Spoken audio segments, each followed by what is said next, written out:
এই যে দেখুন আমরা এই রোদের মধ্যে কি কি শাক উঠাতে এসেছি আপনাদের দেখাবো। শাক সবজি কি কি উঠিয়েছি দেখবেন।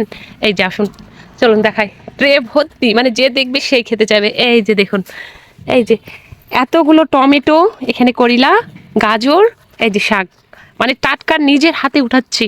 মাশাল্লাহ বলতে কেউ ভুলবেন না। কেউ কি এভাবে উঠিয়ে খেয়েছেন? আমার যে এই জিনিসগুলো এত বেশি ভালো লাগে, টাটকা শাক সবজি সব কিছু, আর আমি যেখানে যাই আগে এই জিনিসগুলো খুঁজি আর পেয়েও যাই। এই যে দেখুন, কে কে এরকম শাকসবজি খেতে চান অবশ্যই কমেন্ট করে জানাবেন। এই যে দেখুন কি সুন্দর, মানে এমন কিছু নেই যেখানে নেই। যেখানে পেঁয়াজ রয়েছে, তাও পেঁয়াজ বড় হতে লেগেছে। এই যে এখানে টমেটোগুলো দেখুন, অনেক কাছ থেকে আপনাদের টমেটোগুলো দেখাই, দাঁড়ান। এই যে দেখুন কি সুন্দরভাবে টমেটোগুলো ধরে রয়েছে। এই যে প্রত্যেকটা গাছের মনে হচ্ছে ডালে ডালে টমেটো রয়েছে। তা আমরা এক ট্রে সবজি তুলে নিয়েছি।